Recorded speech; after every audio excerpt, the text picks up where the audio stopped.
어머, 미역국 끓여 두셨어요? 며느리 수진이는 숟가락을 들지도 않은 채 국을 내려다봤습니다. 에휴, 우리 엄마는 3년 묵은 미역만 쓰는데 이건 좀 비리네요. 산후조리원에서 막 나온 며느리의 첫마디였습니다. 30년 넘게 끓여온 제 미역국이 그 한마디로 비린 음식이 되어버렸습니다. 우리 엄마는 안 그래요. 그 말은 그날 이후 수진이 입에서 가장 자주 흘러나온 말이었습니다. 마치 성경 구절처럼요. 저는 그때는 몰랐습니다. 이 말 한마디가 앞으로 2년 동안 저를 손녀의 2등 할머니로 만들 거라는 걸요. 손녀 하윤이가 태어나던 날 저는 세상을 다 가진 줄 알았습니다. 좋은 할머니가 되고 싶어. 돋보기를 쓰고 육아서를 읽고 아이 피부 상할까봐 제일 비싼 면사로 베넷 저고리를 떴습니다. 그런데 며느리는 늘 이렇게 말했습니다. 어머니, 그렇게 않으시면 안 돼요. 우리 엄마는 전문가 수업 다 들었어요. 이유식에 이거 쓰셨어요? 우리 엄마는 유기농만 써요. 친정엄마는 늘 전문가였고 저는 언제나 구식이었습니다. 제가 내밀었던 손은 번번이 공중에서 멈췄고 저는 점점 손녀에게서 한 발씩 물러나게 되었습니다. 어느 날은 백화점에서 제일 비싸고 예쁜 아기 옷을 사갔습니다. 하지만 며느리는 봉투를 열어보지도 않고 말하더군요. 어머님, 취향이 좀. 우리 엄마가 사준 게 훨씬 세련됐어요. 이건 나중에 나눔이나 할게요. 그 말을 들은 제 아들 준호는 옆에서 이렇게 말했습니다. 엄마, 수진이 원래 솔직해. 나쁜 뜻 없어. 그날 집으로 돌아오는 버스 안에서 창밖이 유난히 어둡더군요. 그때 처음으로 이런 생각이 들었습니다. 나는 이 집에서 어떤 존재일까? 평생을 내 집 살림 하나만 붙들고 살았습니다. 손이 거칠어지고 무릎이 시큰거려도 자식 입에 들어가는 것만큼은 남 부끄럽지 않게 해먹이려 애썼습니다. 그렇게 키운 아들이 장가를 가고 손녀 하윤이를 안겨줬을 때 저는 이제야 인생에서 받을 몫을 다 받았다고 생각했습니다. 하지만 며느리 수진이의 집 초인종을 누를 때마다 제 가슴은 늘 한 박자 먼저 내려앉았습니다. 어머니, 하윤이 이제 막 잠들었어요. 소리 좀 살살 내주세요. 낮 1시였습니다. 수진이는 소파에 반쯤 누운 채 TV를 보고 있었습니다. 제 얼굴을 보자마자 미리 준비한 말처럼 던졌습니다. 이상하죠? 친정엄마 오실 땐 하윤이가 절대 안 깨는데 어머니만 오시면 꼭 깨요. 웃으며 한 말이었지만 제 귀에는 칼날처럼 들렸습니다. 저는 말없이 반찬통을 냉장고에 넣었습니다. 짜지 않게 하느라 몇 번이나 간을 봤던 장조림이었습니다. 이건 하윤이 먹일 소고기야. 그제야 수진이는 고개를 돌렸습니다. 아, 그건 괜찮아요. 우리 엄마가 한우 2플러스만 쓰셔서 이미 보내주셨어요. 그 2플러스라는 말이 이상하게도 제 마음을 오래 긁었습니다. 며느리에게 친정엄마는 언제나 기준이었고 저는 늘 비교 대상이었습니다. 어머니, 그렇게 않으시면 안 돼요. 우리 엄마는 그렇게 안 하세요. 그건 요즘 방식이 아니에요. 저는 하윤이를 안고 싶어도 손을 내밀다 말고 거두는 날이 많아졌습니다. 어느 날은 백화점에서 가장 비싸 보이는 아기 옷을 사갔습니다. 수진이는 봉투를 열어보지도 않고 말했습니다. 취향이 좀. 이건 나중에 나눔이나 할게요. 아들 준호는 옆에서 엄마, 수진이 원래 저래. 나쁜 뜻 없어. 그 말로 모든 걸 덮어버렸습니다. 그날 밤 집에 돌아와 소파에 앉아 며느리의 SNS를 봤습니다. 화면 속에는 카페에 앉은 수진이와 안사돈, 그리고 하윤이가 있었습니다. 친정엄마랑 힐링 데이트, 외할머니만 찾는 하윤이, 해시태그 친정은 사랑, 해시태그 최고의 할머니. 불과 몇 시간 전까지 제 등에 엎여 잠들었던 아이였습니다. 그 사진 어디에도 저는 없었습니다. 저는 그제야 알았습니다. 제가 이 집안에서 어떤 존재인지. 그리고 며칠 뒤 하윤이의 두 돌 생일 파티 초대장이 왔습니다. 화려한 파티장 주소, 드레스 코드, 사진 작가 동행. 불안한 마음을 애써 누르고 당일 파티장에 도착했습니다. 그런데 입구에 세워진 커다란 입간판을 보는 순간 저는 그 자리에 그대로 굳어버렸습니다. 하윤이의 두 번째 생일, 외할머니와 함께하는 특별한 하루. 제 이름은 어디에도 없었습니다. 파티장은 환했고 사람들은 웃고 있었습니다. 하지만 제 눈앞은 서서히 흐려졌습니다. 상석에는 안사돈이 앉아 있었습니다. 주인공처럼 사부인, 여기 구석에 자리 하나 남았네요. 그 말이 환대가 아니라 선긋기라는 걸 저는 바로 알았습니다. 제가 선물을 들고 다가가자 수진이는 말했습니다. 어머니, 나중에요. 지금은 외할머니랑 사진 먼저 찍어야 해서요. 사진 속에도 저는 없었습니다. 사회자가 말했습니다.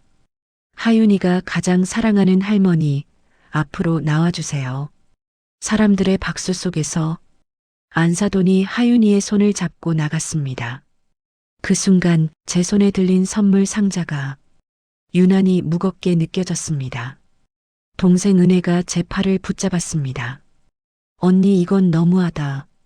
그 말에 제 안에서 무언가가 흔들렸습니다.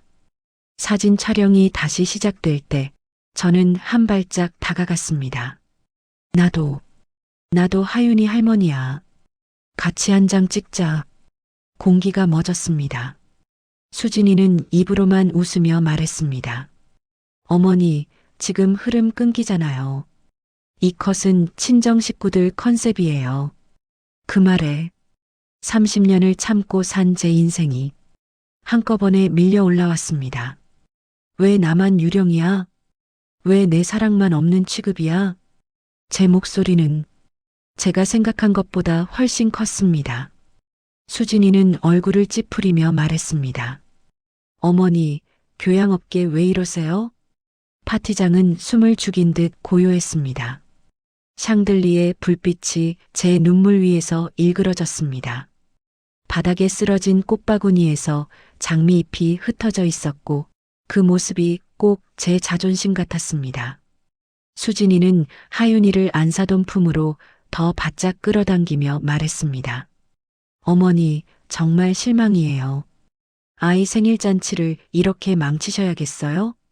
그 망쳤다는 말에 제 심장이 쿵 내려앉았습니다. 평생을 자식 앞길 망칠까봐 참고 집안 망신시킬까봐 삼키며 살았습니다. 그런데도 저는 늘 문제였습니다. 내가 망쳤다고? 제 입에서 낮은 소리가 흘러나왔습니다. 그래, 내가 망쳤다. 그런데 수진아, 너는 지난 2년 동안 내 마음을 얼마나 망가뜨렸는지 알아? 사람들 사이에서 작은 술렁임이 일었습니다. 내가 끓인 미역국은 비리다고 했지. 내가 사온 옷은 나눔하겠다고 했지. 내 손으로 아는 하윤이는 항상 내 엄마 손으로 다시 가져갔지. 숨이 가빠졌습니다. 손끝이 차갑게 떨렸습니다. 나는 참아도 되는 사람이었니? 나는 그냥 애 봐주는 사람이었니? 수진이는 입술을 깨물며 말했습니다.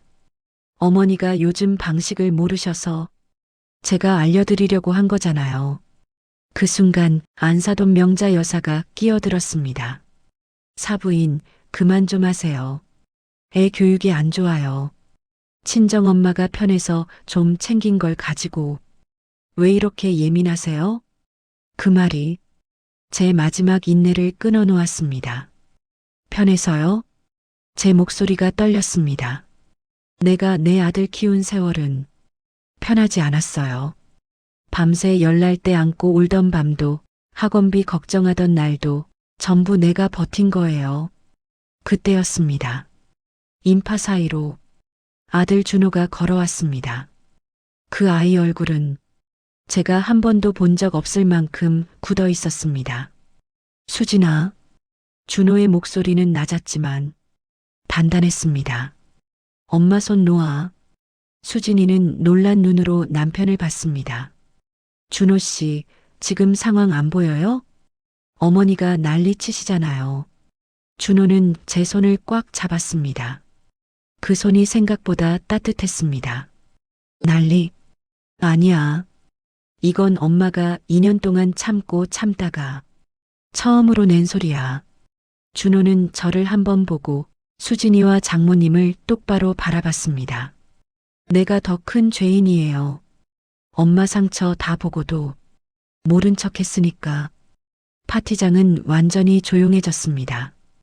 오늘 잔치는 여기까지 하겠습니다. 그리고 당분간 우리 집엔 아무도 오지 마세요. 수진이는 얼굴이 하얗게 질렸습니다. 준호 씨, 지금 나랑 엄마한테 이러는 거야? 준호는 고개를 끄덕였습니다. 응, 지금은 엄마부터 지켜야 해. 그 말 한마디에 제 다리가 풀렸습니다. 준호는 제 가방과 포장도 못 뜯은 선물을 들고 저를 이끌었습니다. 차가운 밤 공기가 뺨을 스쳤습니다. 차에 올라탄 뒤 준호는 한참을 말이 없었습니다. 그러다 작게 말했습니다. 엄마, 미안해. 내가 너무 늦었지. 그 순간 저는 참았던 울음을 그대로 터뜨렸습니다. 서러움이 아니라 처음으로 아들에게 보호받고 있다는 안도의 눈물이었습니다. 하지만 이 선택이 우리 가족을 어디로 데려갈지는 아직 알 수 없었습니다.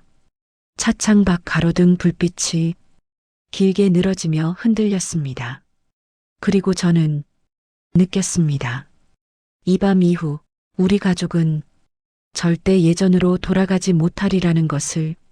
그날 이후 집은 너무 조용했습니다.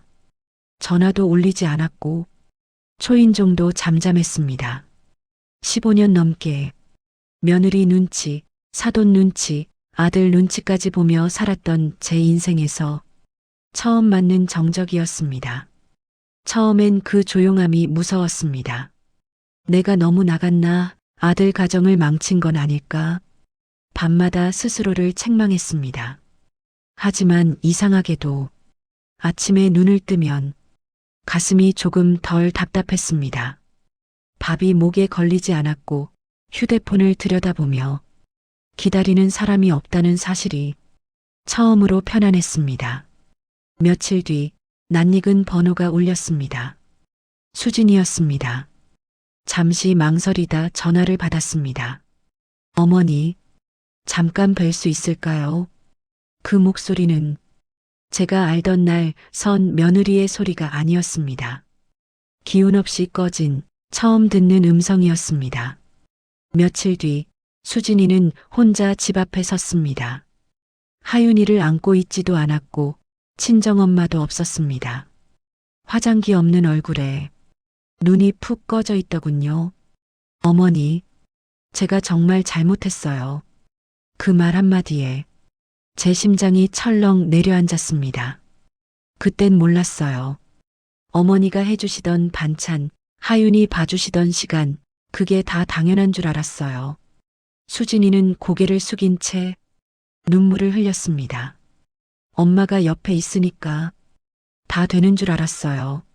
근데 막상 혼자 해보니까 아무것도 안 되더라고요. 그제야 저는 알았습니다. 이 사과는 제가 소리쳐서 나온 게 아니라 제가 물러났기 때문에 나온 거라는 걸요. 어머니를 지워도 되는 사람처럼 생각했어요. 그게 제 가장 큰 잘못이에요.